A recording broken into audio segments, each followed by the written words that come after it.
तो उसने इस कायनात की तख्लीक की। तो तख्लीक करने में सबसे पहले अव्वलु मा खलक़ल्लाहु नूरी, तो अपने नूर से अपने महबूब के नूर को बनाया, अलग किया, नूर बन गया, अव्वल पे आ गया। अब फिर फरमाया सरकार दो आलम सल्लल्लाहु अलैहि वसल्लम ने अव्वलु मा खलक़ल्लाहुल कलम। अब कलम क्यों कहा? कलम कौन है? वो कलम कौन है? किसके बारे में कहा जा रहा है कलम? वो कलम भी मोहम्मद मुस्तफ़ा सल्लल्लाहु अलैहि वसल्लम ही है।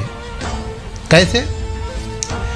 जैसे स्याही है, समझो स्याही जो होती है एक बोतल में रखी हुई है, वो मजमुआ है। मजमुआ यानी तमाम हुरूफों का, जो हुरूफ बनेंगे, जो जाहिर होंगे, जो लिखे जाएंगे उस स्याही से, उसका मजमुआ है वो।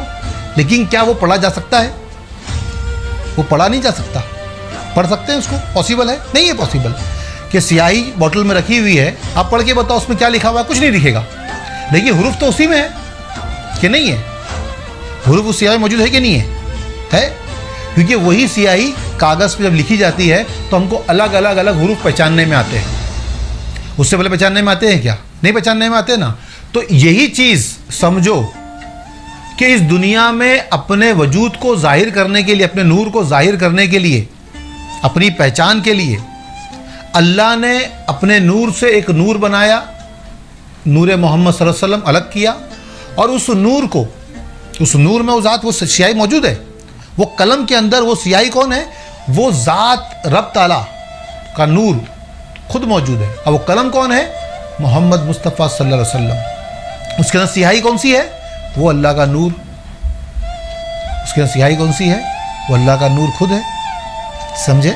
तो स्याही को मिसाल समझो कि वो अल्लाह का नूर है।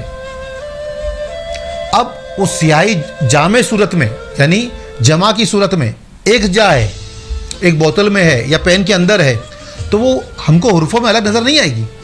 वो एक जा है, ठीक है। उसको अलहदा अलहदा अलग अलग करने के लिए, हुरूफ की शक्ल में लाने के लिए कलम की ज़रूरत है। बगैर कलम के वो वैदानियत, वो तौहीद, वो वाहिद ज़ात, वो कसरत में नहीं आ सकती। बगैर कलम के वो स्याही जो एक जा है, जो वाहिद एक स्याही नज़र आ रही है, वो हुरूफों में बदल नहीं सकती। तो हुरूफों में बदलने के लिए, अलग अलग कसरत नज़र आने के लिए उसको कलम की ज़रूरत है। बात समझ में आई? तो वो लो जो कलम से ही बना, लो भी जिस पे लिखा जाए वो भी कलम से ही है। जैसे आदम की फसली से हवा है, वैसे ही कलम से लो है। बात समझ में आई? तो जैसे स्याही से जब एक जा होती है स्याही, तो हमको उसके हुरूफ नज़र नहीं आते, वैसे ही अल्लाह जब वैदानियत में है, एक जा है, तो हमको नज़र नहीं आ रहा है वैसा। लेकिन जब वो स्याही कलम के ज़रिए से ज़ाहिर हुई, ये मिसाल है समझने वाली, कलम के ज़रिए ज़ाहिर हुई तो हुरूफों की शक्ल में अलग अलग अलग नज़र आई। वो उसी तरीके से पूरी कायनात की तख्लीक हुई। जैसे कलम से हुरूफ लिखे जाते हैं अलग अलग, स्याही से वो ज़ाहिर होते हैं कलम के ज़रिए से। जैसे बीज में पूरा दरख्त जो होता है वो उसकी जामे शक्ल है।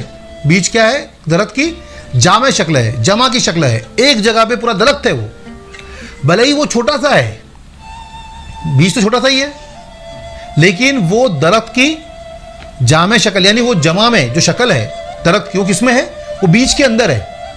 हम वो बीज को देख के ये सोच नहीं सकते, ख्याल नहीं कर सकते कि ये दरख्त है। हम कह नहीं सकते कि दरख्त है। ये कह सकते हैं क्या? नहीं कह सकते। जब दरख्त बन भी गया, दरख्त उस बीज से पैदा हो गया और वो पूरा सायादार हो गया है, फलदार हो गया है, इतना बड़ा हो गया है, जो बीज को हम हाथ में उठा सकते थे ना, अब उसको हम उठा नहीं सकते।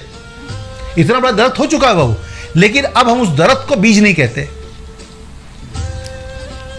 समझे?